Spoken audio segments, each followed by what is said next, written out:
ಹಾಸನದ ಪವರ್ಫುಲ್ ಕುಟುಂಬ ರೇವಣ್ಣ ಫ್ಯಾಮಿಲಿ ಕಾನೂನಾತ್ಮಕ ಸಂಕಷ್ಟ ಬ್ಯಾಕ್ ಟು ಬ್ಯಾಕ್ ಎದುರಿಸುವಂತಹ ಅನಿವಾರ್ಯತೆಗೆ ಸಿಲುಕಾಕೊಂಡಿದೆ. ಒಂದ್ ಕಡೆ ಸೂರಜ್ ರೇವಣ್ಣ ಸಿಐಡಿ ವಶಕ್ಕೆ ಪಡೆದು ಮತ್ತಷ್ಟು ಮಾಹಿತಿಯನ್ನ ಸೂರಜ್ ರೇವಣ್ಣ ಅವರಿಂದ ಕಲೆ ಹಾಕೋ ಪ್ರಯತ್ನ ನಡೀತಿದ್ರೆ, ಮತ್ತೋರ್ವ ಕುಡಿ ರೇವಣ್ಣ ಕುಟುಂಬದ ಮತ್ತೋರ್ವ ಕುಡಿ ಪ್ರಜ್ವಲ್ ರೇವಣ್ಣ 42ನೇ ಎಸಿಎಂಎಂ ನ್ಯಾಯಾಲಯದ ಆದೇಶದ ಬೆನ್ನಲ್ಲೇ ಇದೀಗ ಮತ್ತಷ್ಟು ದಿನಗಳ ಕಾಲ ಪರಪ್ಪನ ಅಗ್ರಹಾರ ಜೈಲಿನಲ್ಲೇ ಕಳೆಯುವಂತಹ ಅನಿವಾರ್ಯ ಪರಿಸ್ಥಿತಿಗೆ ಸಿಲುಕಿದ್ದಾರೆ. ಅಲ್ಲಿಗೆ ನೆನೆ ಒಂದು ದಿನ ಮಾತ್ರ ಅಣ್ಣ ತಮ್ಮ ಒಂದೇ ಜೈಲಿನಲ್ಲಿ ಕಾಲ ಕಳೆದ್ರು, ಒಂದೇ ಸೆಲ್ನಲ್ಲ, ಗಮನಿಸಿ, ಒಂದೇ ಜೈಲಿನಲ್ಲಿ ಕಾಲ ಕಳೆದ್ರು. ಇದೀಗ ತಮ್ಮ ಮತ್ತೆ ಪರಪ್ಪನ ಅಗ್ರಹಾರಕ್ಕೆ, ಅಣ್ಣ ಸಿಐಡಿ ವಶಕ್ಕೆ.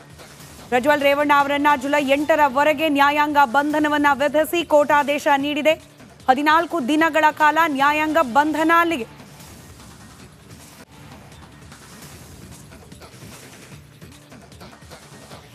ಮತ್ತಷ್ಟು ಡೀಟೇಲ್ಸ್ ನಮ್ಮ ಪ್ರತಿನಿಧಿ ಸುನಿಲ್ ಧರ್ಮಸ್ಥಳ ನೀಡ್ತಾ ಹೋಗ್ತಾರೆ, ನೇರ ಸಂಪರ್ಕದಲ್ಲಿದ್ದಾರೆ. ಸುನಿಲ್, 14 ದಿನಗಳ ಕಾಲ ನ್ಯಾಯಾಂಗ ಬಂಧನ, ಪರಪ್ಪನ ಅಗ್ರಹಾರ, ಅಲ್ಲಿಗೆ ಮತ್ತಷ್ಟು ದಿನಗಳ ಕಾಲ ಪರ್ಮನೆಂಟ್ ಅಡ್ರೆಸ್ ಪ್ರಜ್ವಲ್ ರೇವಣ್ಣ ಅವರ ಪಾಲಿಗೆ.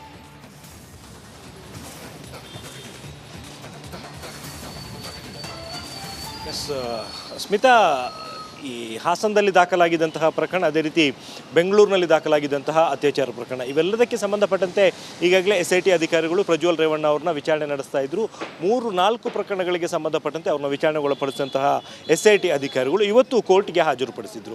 ಈಗ ಸದ್ಯಕ್ಕೆ ಈ ಹಂತದಲ್ಲಿ ಮತ್ತಷ್ಟು ವಿಚಾರಣೆ ಅಗತ್ಯ ಇಲ್ಲ ಅನ್ನುವಂಥದ್ದು ಕಂಡು ಬಂದಂಥ ಹಿನ್ನೆಲೆಯಲ್ಲಿ ಪ್ರಜ್ವಲ್ ರೇವಣ್ಣ ಅವ್ರನ್ನ ಮತ್ತೆ ಕಸ್ಟಡಿ ಕೇಳೋದಕ್ಕೆ SIT ಅಧಿಕಾರಿಗಳು ಹೋಗಿಲ್ಲ. ಈ ಒಂದು ಕಾರಣದಿಂದಾಗಿ ನ್ಯಾಯಾಲಯ ಕೂಡ ಅವ್ರನ್ನ ನ್ಯಾಯಾಂಗ ಬಂಧನಕ್ಕೆ ಒಪ್ಪಿಸಿ ಆದೇಶವನ್ನು ನೀಡಿರುವಂಥದ್ದು. ಮುಂದಿನ 14 ದಿನಗಳ ಕಾಲ ನ್ಯಾಯಾಂಗ ಬಂಧನದಲ್ಲಿ ಇರ್ತಾರೆ. ಇಲ್ಲಿ ಈಗ ಸದ್ಯಕ್ಕೆ 14 ದಿನದಲ್ಲಿ ಅವರಿಗೆ ನ್ಯಾಯಾಂಗ ಬಂಧನದಲ್ಲಿ ಇರ್ತಾರೆ ಅಂದರೆ ಅದಾದ ನಂತರ ಅವರು ಹೊರಗಡೆ ಬರ್ತಾರೆ ಅಂತಲ್ಲ. ಅವ್ರಿಗೆ ಜಾಮೀನು ಸಿಗುವಂಥದ್ದು ಯಾವಾಗಲೂ ಅಲ್ಲಿವರೆಗೂ ಕೂಡ ಪ್ರಜ್ವಲ್ ರೇವಣ್ಣ ಅವರು ನ್ಯಾಯಾಂಗ ಬಂಧನದಲ್ಲೇ ಇರ್ತಾರೆ, ಪರಪ್ಪನ ಅಗ್ರಹಾರದಲ್ಲೇ ಇರ್ತಾರೆ. ಮೇ ಬಿ ಈ ಒಂದು ಅವಧಿಯಲ್ಲಿ ಮುಂದಿನ ದಿನಗಳಲ್ಲಿ SIT ಅಧಿಕಾರಿಗಳಿಗೆ ಏನಾದರೂ ಈಗ ದಾಖಲಾಗಿರುವಂಥ ಪ್ರಕರಣಗಳಿಗೆ ಸಂಬಂಧಪಟ್ಟಂತೆ ಮತ್ತೆ ಪ್ರಜ್ವಲ್ ರೇವಣ್ಣ ಅವರ ವಿಚಾರಣೆ ನಡೆಸುವಂಥ ಅಗತ್ಯ ಏನಾದರೂ ಇದೆ ಅನ್ನುವಂಥದ್ದು ಕಂಡು ಬಂದಲ್ಲಿ ಆವಾಗ ಮತ್ತೆ ಕೋರ್ಟಿಗೆ ಮನವಿಯನ್ನು ಸಲ್ಲಿಸಿ ಬಾಡಿ ವಾರೆಂಟ್ ಮೇಲೆ ವಶಕ್ಕೆ ಪಡ್ಕೊಂಡು ವಿಚಾರಣೆಯನ್ನು ನಡೆಸೋದಕ್ಕೂ ಕೂಡ ಅವಕಾಶ ಇದೆ. ಆದರೆ ಸದ್ಯಕ್ಕೆ SIT ಮೂಲಗಳಿಂದ ಸಿಕ್ಕಿರುವಂಥ ಒಂದು ಮಾಹಿತಿ ಪ್ರಕಾರ ಈಗ ದಾಖಲಾಗಿರುವಂಥ ಪ್ರಕರಣಗಳಿಗೆ ಸಂಬಂಧಪಟ್ಟಂತೆ ಏನೇನು ಮಾಹಿತಿಯನ್ನು ಪಡ್ಕೋಬೇಕಾಗಿತ್ತು ಅವೆಲ್ಲವನ್ನು ಕೂಡ ಪ್ರಜ್ವಲ್ ರೇವಣ್ಣ ಅವರ ಕಡೆಯಿಂದ ಪಡ್ಕೊಳ್ಳಲಾಗಿದೆ ಅನ್ನುವಂಥದ್ದು ಮಾಹಿತಿ SIT ಮೂಲಗಳಿಂದ ಸಿಕ್ಕಿರುವಂಥದ್ದು. ಮತ್ತು ಈ ಪ್ರಕರಣಗಳಿಗೆ ಸಂಬಂಧಪಟ್ಟಂತೆ ಸೂಕ್ತವಾದಂಥ ಸಾಕ್ಷ್ಯಾಧಾರಗಳನ್ನು ಕೂಡ ಈಗಾಗಲೇ SIT ಅಧಿಕಾರಿಗಳು ಕಲೆ ಹಾಕಿದ್ದಾರೆ. ಮುಂದಿನ ದಿನಗಳಲ್ಲಿ ಏನಿದ್ರೂ ಕೂಡ ಈ ಪ್ರಕರಣಗಳಿಗೆ ಸಂಬಂಧಪಟ್ಟಂತೆ ಕೋರ್ಟಿಗೆ ಚಾರ್ಜ್ ಶೀಟ್ ಸಲ್ಲಿಸುವಂಥ ಒಂದು ಪ್ರಕ್ರಿಯೆ SIT ಅಧಿಕಾರಿಗಳು ನಡೆಸಲಿದ್ದಾರೆ. ಬಹುಶಃ ಚಾರ್ಜ್ ಶೀಟ್ ಸಲ್ಲಿಕೆ ಆಗೋವರೆಗೂ ಕೂಡ ಆರೋಪಿ ಸ್ಥಾನದಲ್ಲಿರುವಂಥ ಪ್ರಜ್ವಲ್ ರೇವಣ್ಣ ಅವರಿಗೆ ಜಾಮೀನು ಸಿಗುವಂಥ ಸಾಧ್ಯತೆಯೂ ಕೂಡ ತುಂಬಾ ಕಡಿಮೆ ಇರುವಂಥದ್ದು. ಸ್ಮಿತಾ, ರೈಟ್, ಧನ್ಯವಾದ ಸುನಿಲ್ ಮಾಹಿತಿಗಾಗಿ.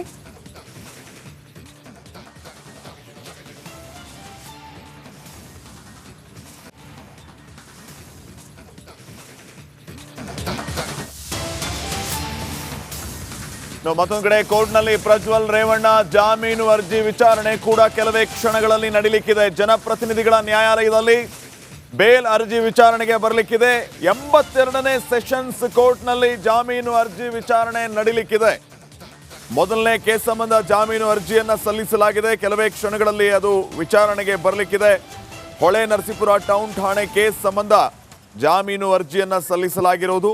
82ನೇ ಸೆಷನ್ಸ್ ಕೋರ್ಟ್ನಲ್ಲಿ ಕೆಲವೇ ಕ್ಷಣಗಳಲ್ಲಿ ವಿಚಾರಣೆಗೆ ಬರಲಿಕ್ಕಿದೆ. ಜಾಮೀನು ಅರ್ಜಿಗೆ ಆಕ್ಷೇಪಣೆಯನ್ನ ಈಗಾಗಲೇ SPP ಜಗದೀಶ್ ಅವರು ಆಕ್ಷೇಪಣೆಯನ್ನ ಸಲ್ಲಿಸಿ ವಾದ ಮಂಡನೆಯನ್ನ ಮಾಡಲಿಕ್ಕಿದ್ದಾರೆ. ಒಂದ್ ಕಡೆ ಜುಡಿಷಿಯಲ್ ಕಸ್ಟಡಿ, ಮತ್ತೊಂದು ಕಡೆ ಜಾಮೀನು ಅರ್ಜಿಯ ವಿಚಾರಣೆ. ಮೊದಲನೇ ಕೇಸ್ ಸಂಬಂಧ ಜಾಮೀನು ಅರ್ಜಿ ಸಲ್ಲಿಕೆ ಆಗಿರೋದು. ಕೆಲವೇ ಕ್ಷಣಗಳಲ್ಲಿ ಜಾಮೀನು ಅರ್ಜಿ ವಿಚಾರಣೆಗೆ ಬರಲಿಕ್ಕಿದೆ 82ನೇ ACMM ಅಲ್ಲಿ.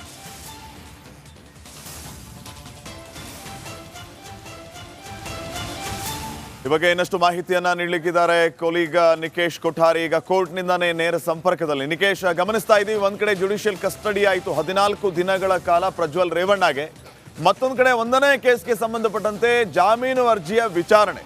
ಏನೆಲ್ಲ ಅಪ್ಡೇಟ್ಸ್ ಕೊಡ್ತೀರಿ ಈ ಬಗ್ಗೆ? ಖಂಡಿತ ಶ್ರೀಪಾದ್ ಪಾಟೀಲ್ ಈಗ 42ನೇ ACMM ಕೋರ್ಟ್ಗೆ ಹಾಜರುಪಡಿಸಿ ಈಗ ಪರಪ್ಪನ ಅಗ್ರಹಾರಕ್ಕೆ 14 ದಿವಸ ನ್ಯಾಯಾಂಗ ಬಂಧನಕ್ಕೆ ಈಗ ಜಡ್ಜ್ ವಹಿಸಿರುವಂಥದ್ದು. ಈ ಹಿನ್ನೆಲೆಯಲ್ಲಿ ಈಗಾಗಲೇ ಪರಪ್ಪನ ಅಗ್ರಹಾರಕ್ಕೆ ಪೊಲೀಸ್ನವರು ಕರ್ಕೊಂಡು ಹೋಗಿದ್ದಾರೆ ಪ್ರಜ್ವಲ್ ರೇವಣ್ಣ ಅವರನ್ನ. ಬಟ್ ಇಲ್ಲಿ ಬಹಳ ಪ್ರಮುಖವಾಗಿ ಮತ್ತೊಂದು ಏನಪ್ಪಾ ಅಂತ ಹೇಳಿದ್ರೆ, ಮೊದಲನೇ ಕೇಸ್ ಅಂತ ಹೇಳಿದ್ರೆ ಹೊಳೆನರಸೀಪುರ ಟೌನ್ ಠಾಣೆಯಲ್ಲಿ ಕೇಸ್ ದಾಖಲಾಗಿರುವಂಥದ್ದು. ಆ ವಿಚಾರಕ್ಕೆ ಸಂಬಂಧಪಟ್ಟಂತೆ ಜಾಮೀನು ಅರ್ಜಿಯ ವಿಚಾರಣೆಯನ್ನ ಈಗಾಗಲೇ ನಡೆಸ್ತಾ ಇದ್ದಾರೆ. ಅದು ಕೂಡ ಇನ್ನೆಷ್ಟು ಅಪ್ಡೇಟ್ ಬರಬೇಕಾಗತ್ತೆ. ಈಗಾಗಲೇ SPP ಅವರು ಕೂಡ ವಾದವನ್ನ ಮಂಡಿಸ್ತಾ ಇದ್ದಾರೆ. ಈ ವ್ಯಕ್ತಿಗೆ ಯಾವುದೇ ಕಾರಣಕ್ಕೂ ಜಾಮೀನನ್ನು ಕೊಡಬಾರದು, ಪ್ರಭಾವಿಯಾಗಿರುವಂತ ಕಾರಣ ಜಾಮೀನನ್ನು ಕೊಟ್ಟರೆ ಮತ್ತೆ ಏನಾದರೂ ಸಾಕ್ಷಿನಾಶವನ್ನ ಮಾಡುವಂತ ರೀತಿಯಲ್ಲಿ ಎಲ್ಲ ರೀತಿಯ ಪ್ರಯತ್ನವನ್ನು ಪಡ್ತಾರೆ ಎನ್ನುವಂತ ನಿಟ್ಟಿನಲ್ಲಿ ಕೂಡ ಯಾವುದೇ ಕಾರಣಕ್ಕೂ ಜಾಮೀನನ್ನು ಕೊಡಬಾರದು ಅಂತ SPP ಅವರು ಕೂಡ ವಾದವನ್ನ ಮಾಡ್ತಾ ಇದ್ದಾರೆ. ಆದರೆ ಪ್ರಜ್ವಲ್ ರೇವಣ್ಣ ಅವರಿಗೆ ಹಂತ ಹಂತವಾಗಿ ಒಂದೊಂದೇ ಕ್ವಶನ್ಗಳನ್ನ ಕೇಳಲಾಯಿತು. ಬಹಳ ಪ್ರಮುಖವಾಗಿ ನಿಮ್ಮ ಆರೋಗ್ಯ ಸಮಸ್ಯೆ ಕರೆಕ್ಟ್ ಆಯ್ತಾ ಅಂತ ಕೇಳಿದ್ರು. ಯಾಕಂದ್ರೆ ಈ ಹಿಂದೆ ನ್ಯಾಯಾಧೀಶರ ಮುಂದೆ ಬಂದಂತ ಸಂದರ್ಭದಲ್ಲಿ ಪ್ರಜ್ವಲ್ ರೇವಣ್ಣ ಅವರು ಹೇಳಿದ್ರು, ನನಗೆ ಹೆಲ್ತ್ ಸರಿ ಇಲ್ಲ, ಸರಿಯಾದ ಚಿಕಿತ್ಸೆಯನ್ನು ಕೊಡಿಸ್ತಾ ಇಲ್ಲ ಅಂತ ಹೇಳಿದ್ರು. ಇವತ್ತು ಬಂದಂತ ತಕ್ಷಣ ಫಸ್ಟ್ ಆಗಿ ನ್ಯಾಯಾಧೀಶರು ಕೇಳಿದ್ರು, ಹೆಲ್ತ್ ಯಾವ ರೀತಿಯಾಗಿದೆ, ಕಂಡೀಷನ್ ಅಲ್ಲಿ ಇದೆಯಾ ಅಂತ ಕೇಳಿದ್ರು. ಹೌದು, ಓಕೆ ಅಂತ ಹೇಳಿದ್ರು.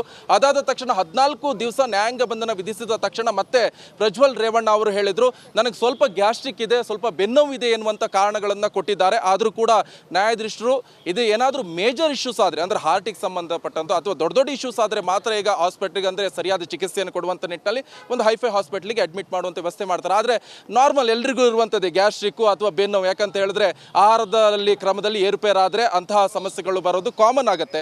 ಅದಕ್ಕೆ ಮದ್ದಿದೆ, ಅದನ್ನ ಚಿಕಿತ್ಸೆಯನ್ನು ಕೊಡುವಂತ ಒಂದು ವ್ಯವಸ್ಥೆಯನ್ನು ಕೂಡ SIT ಅಧಿಕಾರಿಗಳು ಮಾಡ್ತಾರೆ. ಈ ನಿಟ್ಟಿನಲ್ಲಿ ಕೂಡ ಈಗ 14 ದಿನ ಪರಪ್ಪನ ಅಗ್ರಹಾರದ ಜೈಲನ್ನ ಸೇರಿದ್ದಾರೆ ಶ್ರೀಪಾದ್ ಪಾಟೀಲ್. ಓಕೆ, ನಿಕೇಶ್ ಸಂಪರ್ಕದಲ್ಲಿ ಮತ್ತೊಂದು ಬ್ರೇಕಿಂಗ್ ಅಪ್ಡೇಟ್ ಬರ್ತಾ ಇದೆ.